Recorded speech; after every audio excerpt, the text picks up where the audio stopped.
Oui, Monsieur le Président, Madame la Vice-présidente, Monsieur le Vice-président et Président d'un tourisme. Alors, moi, je suis toujours quand même assez surpris par les éléments de langage. C'est-à-dire de faire passer des diminutions importantes, dont on peut discuter d'ailleurs, des diminutions importantes, pour des actions positives. Tout à l'heure, Monsieur le Vice-président, vous dites, en présentant le rapport, la grande majorité des intercommunalités, la quasi-totalité, vos propos, vont adhérer au système. Bon, aujourd'hui, on en a 7 sur 14. Non. Ça fait... Non, vous avez mal entendu.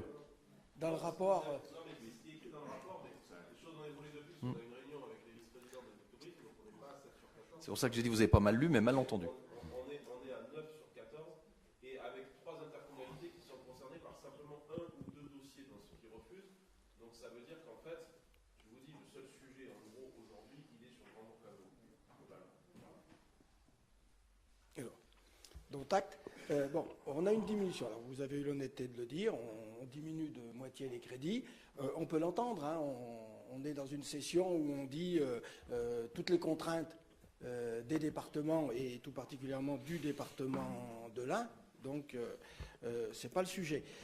Si ce n'est que, alors, si vous avez eu cette nouvelle rencontre, c'est qu'on a toujours l'impression que les choses, en tout cas pour les conseillers départementaux de base, que les choses sont un petit peu amenées au forceps, entre guillemets, avant d'être discutées sur les territoires.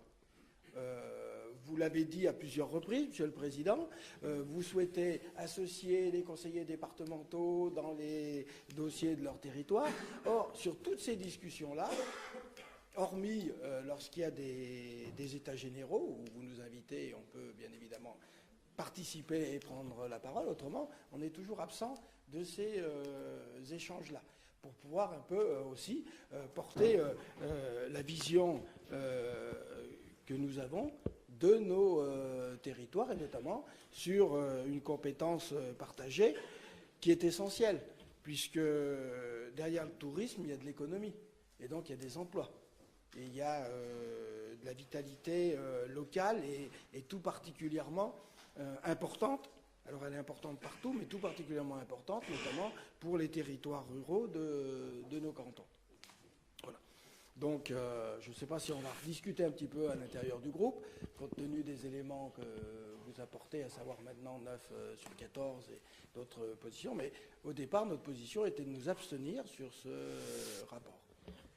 Bien.